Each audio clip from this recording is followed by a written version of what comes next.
versículo 44. Nesse texto nós vamos ler um versículo só, depois nós vamos ler uma porção de versículos em Lucas. Mateus capítulo 27, 44 diz assim: e até os ladrões que foram crucificados com Jesus também o insultavam. Agora nós vamos ler Mateus capítulo 27, agora nós vamos ler Lucas 23, do 32 em diante. Lucas 23, do 32 em diante. Levaram também 2 criminosos para serem mortos com Jesus. Quando chegaram ao lugar chamado Caveira, ali crucificaram Jesus e junto com ele os 2 criminosos, um à sua direita e o outro à sua esquerda. Então Jesus disse: Pai, perdoa essa gente, eles não sabem o que estão fazendo. Em seguida, tirando a sorte com dados, os soldados repartiram entre si as roupas de Jesus. O povo ficou ali olhando, e os líderes judeus zombavam de Jesus, dizendo: ele salvou os outros, que salve a si mesmo, se é de fato o Messias que Deus escolheu. Os soldados também zombavam de Jesus, chegavam perto dele e lhe ofereciam vinho comum, e diziam: se você é o rei dos judeus, salve a você mesmo. Na cruz, acima da sua cabeça, estavam escritas as seguintes palavras: este é o rei dos judeus. Um dos criminosos que estavam crucificados ali insultava Jesus dizendo: você não é o Messias? Então salve a você mesmo e a nós também. Porém o outro repreendeu dizendo: você não teme a Deus? Você está debaixo da mesma condenação que ele recebeu. A nossa condenação é justa e por isso estamos recebendo o castigo que nós merecemos por causa das coisas que nós fizemos. Mas ele não fez nada de mal. Então disse Jesus: lembre de mim quando o Senhor vier como rei. Jesus respondeu: eu afirmo a você que isto é verdade. Hoje você estará comigo no paraíso. Amém, irmãos? Os irmãos podem se assentar. Glória a Deus.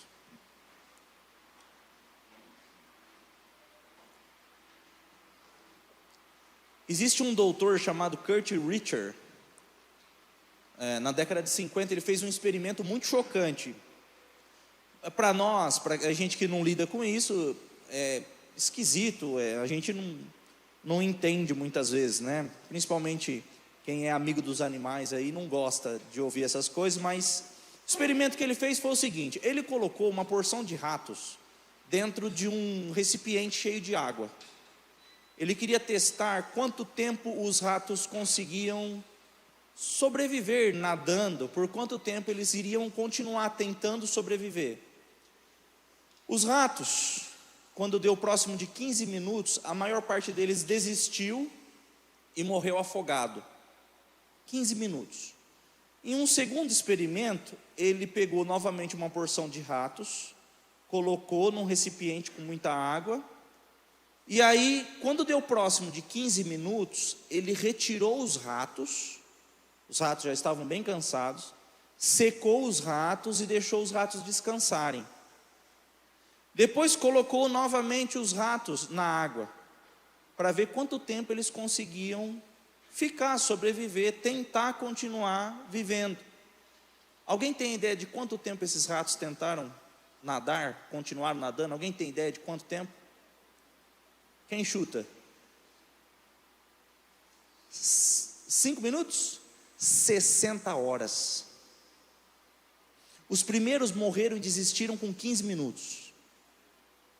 Agora, esse segundo grupo tinha uma esperança de que alguém, em algum momento, iria tirá-los da água e deixá-los descansar.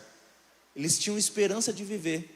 Esse experimento apontava diretamente para uma realidade na vida das pessoas. Algumas pessoas preferem nem saber o diagnóstico que tem do médico. Muitos, ao saber, pioram. Quando sabem o que o médico consegue diagnosticar, eles pioram o seu quadro. Alguns é melhor não saber. Quando não se tem esperança de vida, é muito ruim. O ser humano não consegue conviver com isso. Saber que vai morrer é muito próximo de morrer. Gera ansiedade, medo, preocupação. Nessa história que eu contei para vocês, há um grupo de 3 homens que foi preso alguns dias antes de Jesus chegar em Jerusalém. Barrabás é o principal. A origem do nome Barrabás é Bar-Abas, que é do aramaico, não é nem do hebraico. O hebraico é uma língua mais comum hoje, né? O aramaico é um dialeto no meio do hebraico. Bar significa filho e Aba significa pai. O nome Barrabás é filho do pai. Inclusive, tudo indica que o principal nome de Barrabás é Jesus. Doideira, né? Jesus Barrabás. Barrabás é o sobrenome dele. Nós vamos ler esse texto hoje. Os tradutores da Bíblia, na maior parte dos casos, tiraram o Jesus do começo para não causar confusão e colocaram lá no rodapé, mas a maior parte dos pergaminhos antigos tem Jesus Barrabás. Barrabás é um criminoso famoso. Ele fazia parte de uma facção judaica chamada os Zelotes. Eles eram terroristas, eles queriam derrubar o Império Romano, e eles usavam a violência, a força, sequestravam líderes romanos, soldados romanos, matavam pessoas.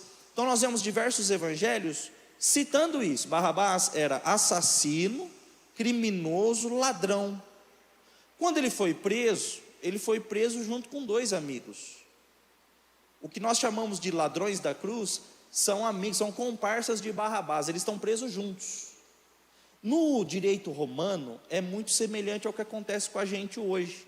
As pessoas tinham o direito de recorrer. Inclusive, se você conhece algum advogado, ou já viu algum advogado falando, é possível que ele já tenha falado algum termo em latim. Por quê? Latim é a língua dos romanos. Muito do que a gente conhece de direito hoje foi herdado dos romanos. Então, quando Barrabás foi preso junto com seus 2 comparsas, criminosos, terroristas, quando ele foi preso, haviam instâncias para ele recorrer. Ele pediu que a dívida fosse perdoada. Ele tentou amenizar a dívida. As pessoas, quando recebiam uma punição de morte no Império Romano, para ter uma morte honesta, digna, normalmente as pessoas eram decapitadas. O apóstolo Paulo, por exemplo, que era cidadão romano, ele foi morto decapitado. Então era uma morte rápida, que dava uma certa dignidade para o criminoso. A pior de todas era a crucificação. Era a pior. Deixava a pessoa exposta. Ela era vista por todo mundo que passava por ali. Ela ficava praticamente seminua. Ser crucificado, a gente vê que Jesus morreu em 6 horas. Mas Jesus morreu em 6 horas porque ele perdeu muito sangue por causa dos açoites, da coroa de espinhos, os cravos. Então ele perdeu muito sangue e em 6 horas ele morreu. Não era o caso dos crucificados. Normalmente os crucificados passavam até 2 dias para morrer. Era agonizante. A bebida que foi oferecida para Jesus era uma bebida entorpecente. Na versão que a gente leu como vinho comum. As outras versões diz vinagre. A palavra vinagre, a origem é do vinho, vinagre. O vinagre, ele é feito a partir do vinho. Então a bebida que era oferecida ali, era uma bebida entorpecente. Eles ofereciam como um anestésico para o crucificado continuar sofrendo, prolongar o sofrimento dele. Quebrar as pernas do crucificado era um ato de misericórdia. Quando eles quebravam os joelhos, é para a pessoa morrer em poucos minutos. A pessoa não tinha mais força de se apoiar nas pernas, muitas câimbras, pressionava o diafragma porque os braços estão abertos e a pessoa morria sufocada. Não foi o caso de Jesus, as suas pernas não foram quebradas. Ele morreu de tanto sangue que ele perdeu, seus órgãos faliram, foi isso que aconteceu. Bom, o que eu quero mostrar com toda essa história? Barrabás e os seus amigos estão condenados à morte. Naquela oportunidade, quando uma pessoa era condenada à morte, e era morte de cruz, então era contratado um carpinteiro, e ele fazia uma cruz baseado na estatura do condenado. O condenado era medido, era feito sobre medida. Jesus foi condenado na sexta-feira, 6 horas da manhã, e foi crucificado sexta-feira, 9 horas da manhã. Não dá tempo de fazer. O que acontece na crucificação de Jesus é que eles aproveitam a cruz de outra pessoa.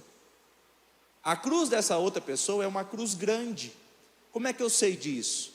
Porque sobrou espaço na cabeça para pregar uma placa. Barrabás era maior do que Jesus. A estatura dele era maior.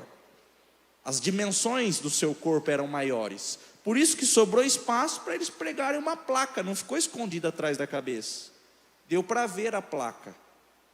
Barrabás, estando condenado, ele já tem essa expectativa que vai morrer. E como eu comecei essa mensagem, viver sem esperança, sabendo a hora da morte, deve ser algo muito difícil para o ser humano.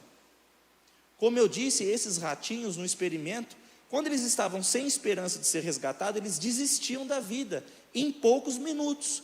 Enquanto outros que tinham esperança de ser resgatado, passavam horas nadando, 60 horas nadando até ser resgatado. Para o ser humano conseguir conviver com a falta de esperança é muito difícil. É por isso que muitas pessoas chegam ao ponto de tirar a própria vida, porque não tem mais esperança, e não quer mais viver, e não quer mais enfrentar aquilo, e é muito difícil conviver com isso. Barrabás preso, junto com os seus amigos, e aí eu quero ler um texto, Mateus capítulo 27, a partir do versículo 15, eu quero mostrar o que acontece no momento em que Jesus está próximo de Barrabás. Na quinta-feira de noite, Judas traz Jesus, ele mostra quem é Jesus no meio de um grupo de 12 homens, galileus, eles se vestiam igual, estava escuro, então tinha que identificar Jesus no meio daquele monte de homem, no escuro, no meio de um jardim. Judas vai e mostra quem é Jesus com um beijo. Quem prende Jesus é o sinédrio, é a força militar dos judeus, não era romano. Jesus começa a ser julgado dentro do pátio da casa do sumo sacerdote, chamado Caifás, que era genro de Anás. Nesse lugar, a acusação feita pelo sinédrio é que Jesus havia blasfemado contra o templo. Ele disse que iria destruir o templo e em 3 dias iria reconstruir. A acusação de Jesus neste momento é religiosa. Jesus está sendo acusado como sendo um falso profeta, falso Messias, ele não é o Filho de Deus. Juntaram falsas testemunhas ali, para falar a respeito de Jesus, ele expulsa demônios por intermédio de demônios, essa acusação eles estão falando, e aí Jesus dá um basta. Vocês querem ouvir? Então é o seguinte, eu sou o Filho do homem, eu sou o Filho de Deus. E vocês verão o Filho de Deus assentado à direita do trono de Deus, vindo nas nuvens. O sumo sacerdote rasgou as vestes em sinal de não concordo com o que você está falando. Começaram a maltratar Jesus neste momento, cuspiram em Jesus, tamparam o rosto de Jesus, bateram nele. Profetiza então, Messias, quem é que te bateu? Humilhando Jesus, tapas, socos, e aí isso é de madrugada. 6 horas da manhã começa o expediente romano. Jesus é levado para casa, para o palácio do Potifar, Pilatos, palácio do Pilatos. Chegando lá, a acusação muda. Não tem como acusar por um romano que ele profanou o templo, que ele blasfemou contra o templo, não faz sentido. A acusação de Jesus agora é que Jesus se denomina rei dos judeus, e o único rei daquela província ali tinha que ser o César. Esse homem está levantando um motim, Pilatos, o senhor vai permitir? Aí ele não consegue encontrar erro nenhum em Jesus.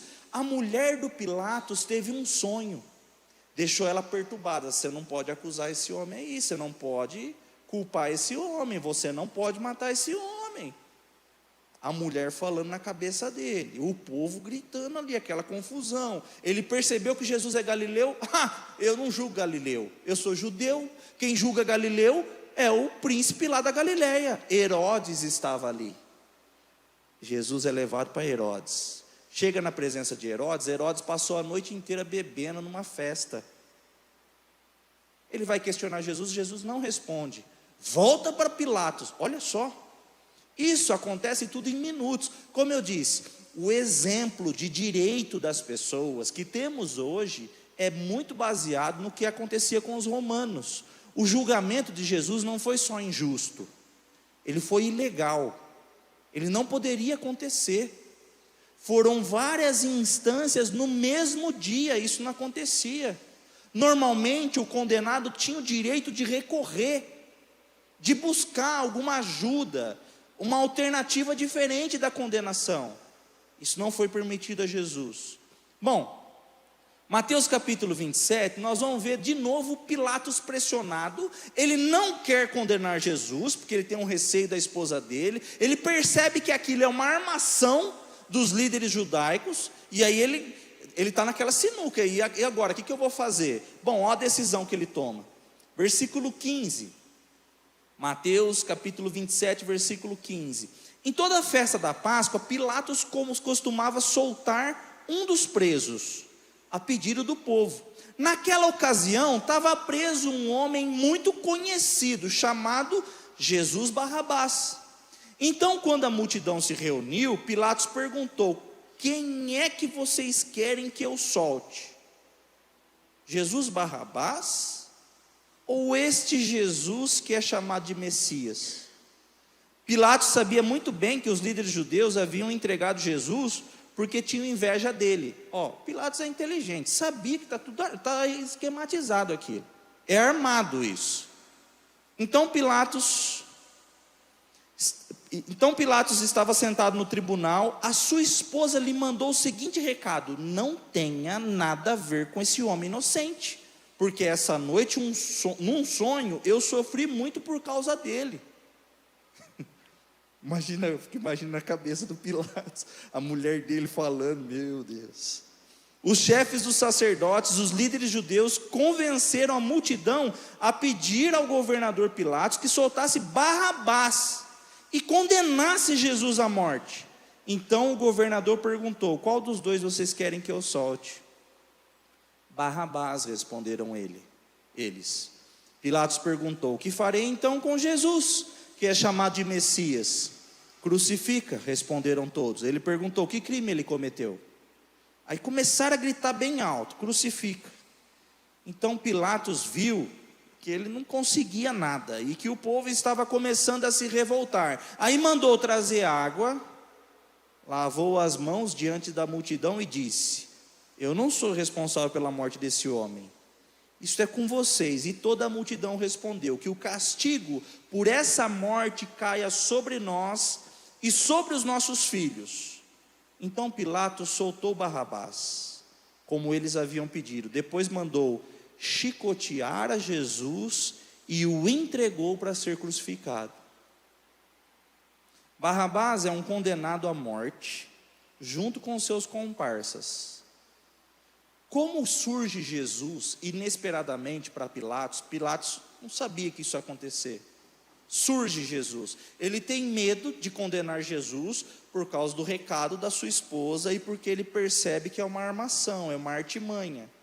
Então ele oferece ao povo a oportunidade de libertar Jesus ou de libertar Barrabás. Qual vocês preferem? Baseado nessa lição, eu pergunto para vocês nessa noite: quais são as suas escolhas?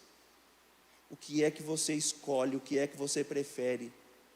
Eu prefiro Jesus. Bom, Jesus diz em João 14 que aquele que ouve os meus mandamentos e obedece, este é o que me ama. Você diz: eu amo a Deus, mas você obedece os mandamentos de Deus? Esse é o princípio de amor, obediência.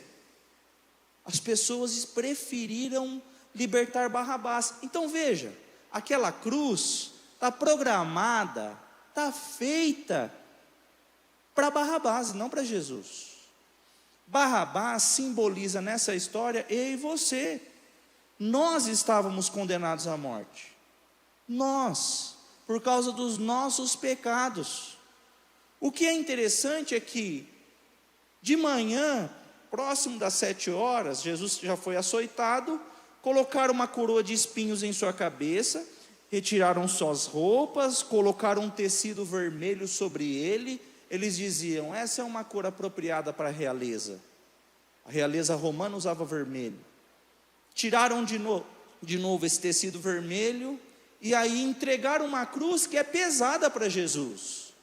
Era maior do que Jesus iria carregar, muito maior. Teve um determinado momento que escolheram um homem no meio da multidão para ajudar Jesus a carregar a sua cruz. E aí mais um ponto que é importante dessa história: tem momentos que a cruz que a gente carrega é pesada demais. O fardo que a gente carrega é pesado demais, e nós precisamos de ajuda. Nós precisamos de ajuda, principalmente do nosso Deus. Em Mateus capítulo 11, versículo 28, ele diz: venham a mim todos que estão cansados e sobrecarregados, porque eu alivio o fardo e o peso que vocês carregam. O meu jugo é suave e leve. Nós precisamos da ajuda de Jesus para carregar a nossa cruz. Nós precisamos da ajuda de amigos. É tão bom ter amigos que ajudam a gente a carregar o peso, porque alguns, na verdade, colocam um pouquinho mais de pedra. No meu antigo trabalho, lá eles tinham uma brincadeira entre os mecânicos. Eles colocavam um monte de pedra dentro da bolsa do novato. Aí o novato ia embora de ônibus, e aquele peso, e as costas doendo. Meu Deus, o que está acontecendo? Chegava em casa cheio de pedra dentro da bolsa. Essa figura às vezes simboliza os cristãos de hoje em dia. Eles colocam peso, mais peso para as pessoas carregarem. O ladrão, que a gente chama de ladrão da cruz, junto com seu comparsa, eram para ser 3. Barrabás, que era mais ou menos o líder, e os outros 2. Barrabás se safou. Ele se livrou da condenação. Imagina o sentimento dos outros 2. Filho da mãe. Ele que é o nosso líder, ele que convenceu, e ele se livrou. Quando eles chegam perto de Jesus e cada um vai carregar a sua cruz, a Bíblia diz que todo mundo, as pessoas, os líderes religiosos, os soldados e os criminosos, os 2 criminosos blasfemavam contra Jesus, insultavam Jesus, criticavam Jesus. Há um efeito no ser humano chamado efeito manada. Provavelmente, se do nada alguém começar a jogar pedra aqui, é possível que todo mundo comece a jogar. É um efeito psicológico que as pessoas se influenciam pelos outros. Esse ladrão, ele está super incomodado, porque o Barrabás era para estar ali, e aí ele foi livre. Agora ele está no meio do povo, está solto, ele não está mais condenado à morte, ele está inocente. Ele continua ali, ele vai ter que carregar uma cruz. Está todo mundo xingando alguém que ele nem sabe quem é. Já está tudo ensanguentado, com uma coroa de espinhos. Ele não sabe nem quem é. O que ele faz? Xinga também. Ele blasfema também. Ele está insultando também. No decorrer da caminhada, até chegar na cruz, ele começa a ver algo que tornou Jesus muito diferente dos outros.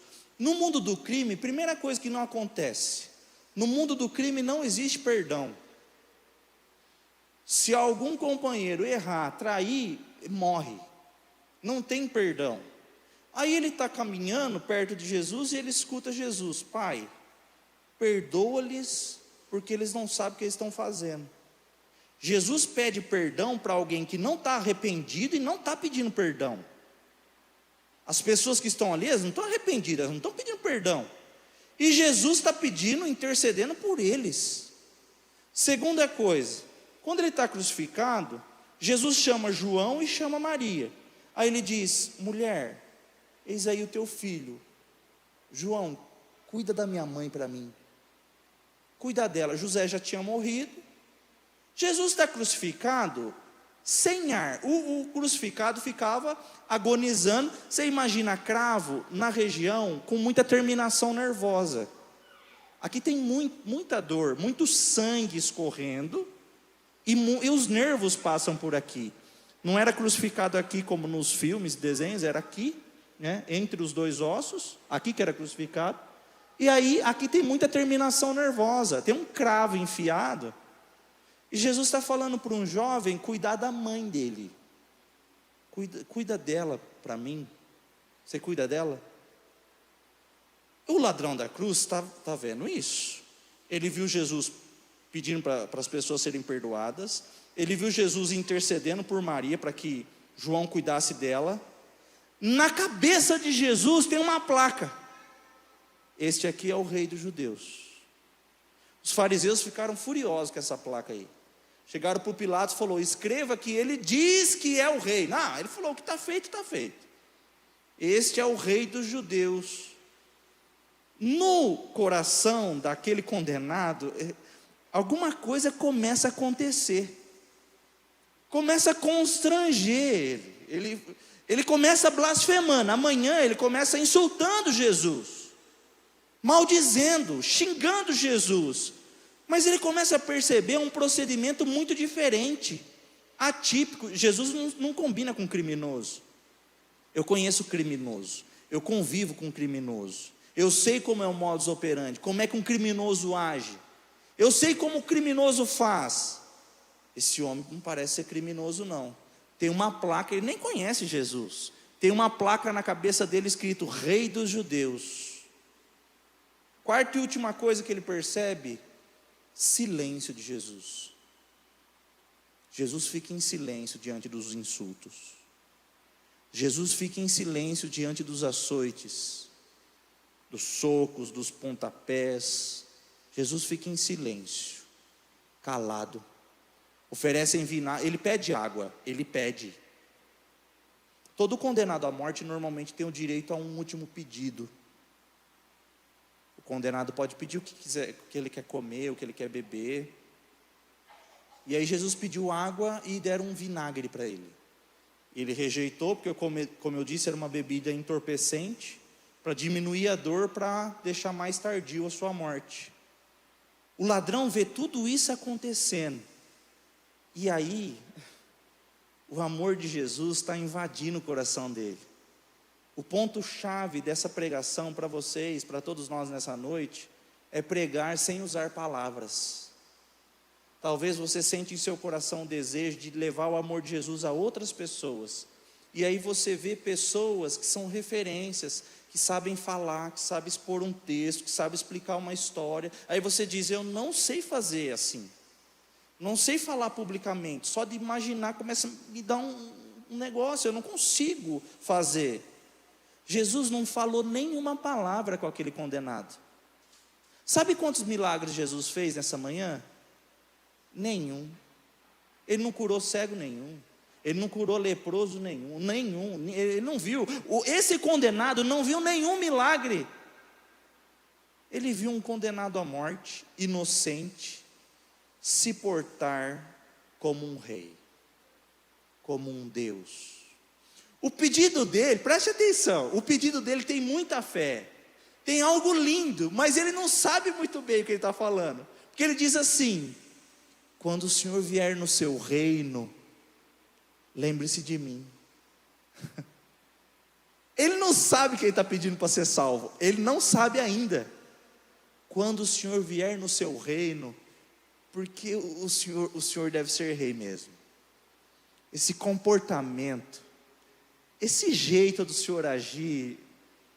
Ele olhou para o amigo dele e falou: nós dois sabemos muito bem porque que a gente está aqui, né? Nós merecemos estar aqui. O nosso castigo é justo. Lembrando, crucificação é o pior castigo dado pelos romanos. É a pior sentença de morte dada a alguém, a algum ser humano. E ele está dizendo: nós merecemos estar aqui. Mas ele, sinceramente, essa cruz não é dele não. Essa cruz é do Barrabás. Era para o Barrabás estar aqui junto com a gente. Ele não está. Esse homem, que mal que ele fez. Da hora que ele chegou, ele está pedindo para o pai dele perdoar as pessoas. Tem alguma coisa muito diferente nesse Senhor. ele olha para Jesus: quando o Senhor vier com o teu reino, o Senhor se lembra de mim? E aí eu fico imaginando o coração de Jesus, com toda aquela dor, com toda aquela agonia, entendendo que tudo aquilo valeu a pena. Hoje mesmo, hoje, você vai estar comigo no meu paraíso. Hoje. Esse ladrão começou amanhã blasfemando contra Jesus e terminou à tarde inaugurando o paraíso de Jesus.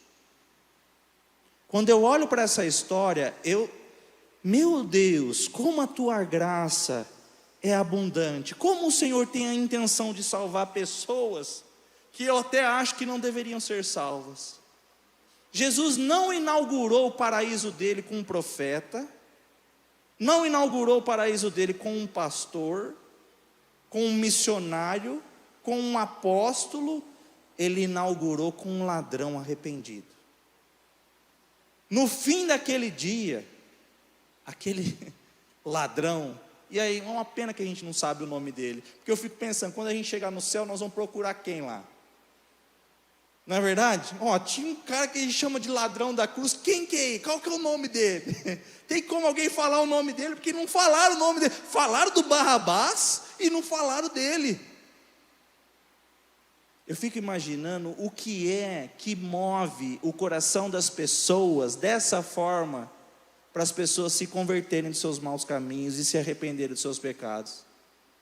Hoje eu liguei para o Mateus, ele está lá no local onde vai ser feito o Cojar.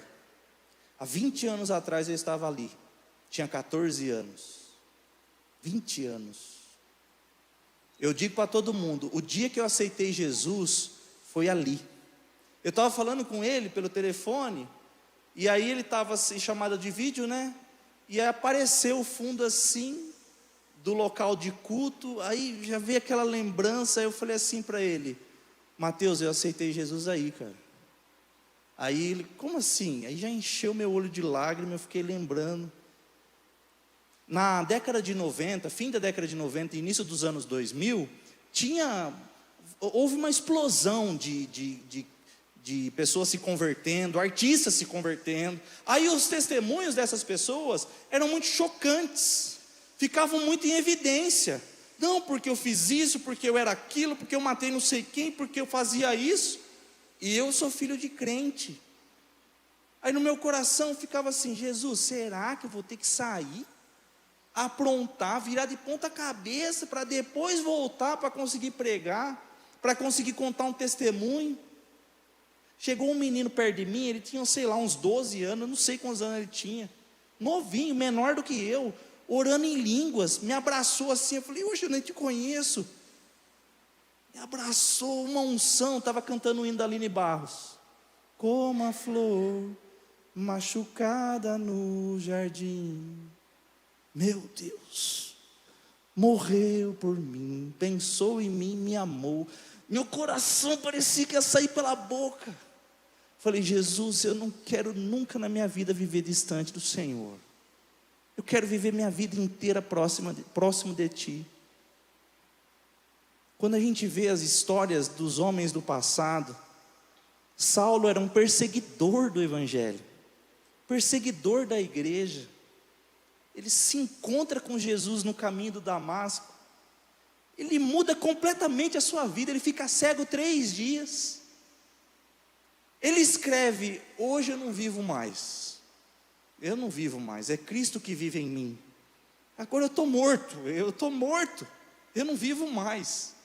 Ele chama as suas velhas práticas, suas velhas crenças de esterco. Eu considero tudo como perca. Não é só perca não, eu considero como esterco, como fezes.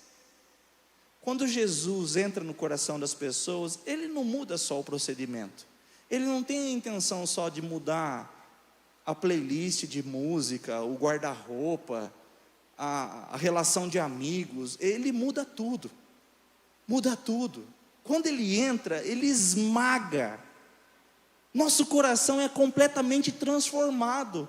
As coisas que a gente gostava, a gente para de gostar. Não tem explicação. Não tem explicação.